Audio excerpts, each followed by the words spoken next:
before natin na-discuss yung IQRN process, I'd like to address first the questions and comments here dito sa TikTok account natin because I only go to TikTok once in a week because of my work schedule. Like Monday to Friday, ayan yung work time natin. And then for Saturday, that's a family day. Sunday is a worship day and as well as a TikTok account day para ma-address natin at makapagbigay tayo ng content for our audience here. So, Sunday, you can catch me up here in my TikTok account. So, kung may mga questions kayo, please allow me and have some patience to allow me to respond to you on the following, probably on the following week na. Ayun.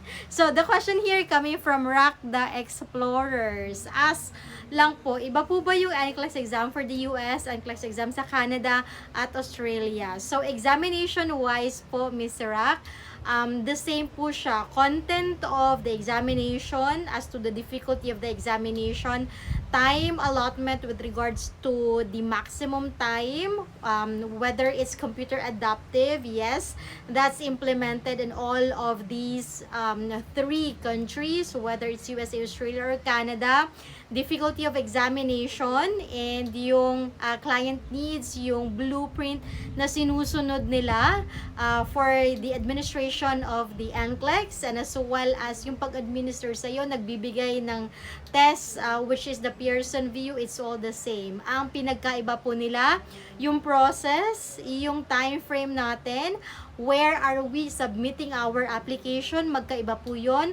Yung cost niya, magkaiba po. Yung requirements, magkaiba po. At yung expectation natin with regards to as to when we will be approved for our examination. So, iba yung time frame natin sa USA, Australia, and Canada. So, the moment that you're also done with your NCLEX, you also will have a different kind of experience depende doon sa application natin. Kung USA, it can be purchased yung result natin via the Pearson VUE account.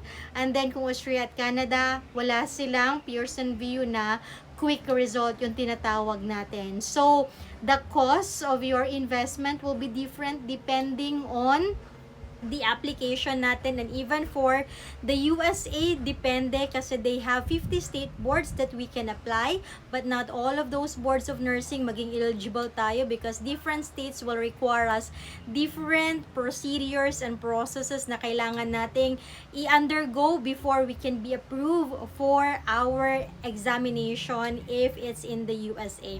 Sa Australia, what's good about it is if nakapag-take tayo ng Australia na NCLEX, it's applicable for any state. So, hindi siya like the same sa US na depende yung application at ang requirements kapag Texas, yung New York, or Montana, or Florida, magkaiba. So, with Australia, isa lang. For Canada naman, iba-iba din yung magiging requirements nila. Depende doon sa territory, sa province na pag-a-applyan po natin. So, if ever that you're interested, I would advise you to send us an email at inquiry, that's INQUIRY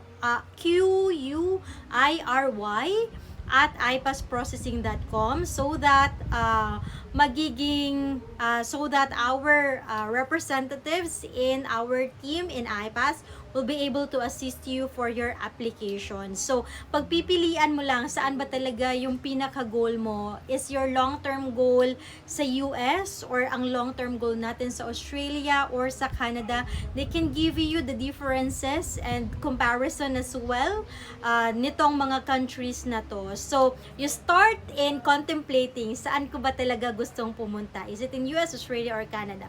And from there, once you have already decided, then you can be able to communicate with us through our team. You can also get in touch with us through our Facebook at IPAS Processing so that you will be able to be assisted by our team member and mabigyan kayo ng information. So we look forward to serving you on your application. If you also need the next generation NCLEX review program, which is definitely is a must kapag nag-a-apply tayo ng NCLEX so that we can have a guidance with regards to our review program para alam natin kung ano yung mga topics na dapat nating tutukan at alam natin kung ano dapat, paano tayo mag-review so that we can be able to achieve our goal in one take. So, ayan po yung ma-advise ko. So, you start on contemplating kung saan tayo gustong pumunta, and then you communicate with us in iPass. That's inquiry at ipassprocessing.com.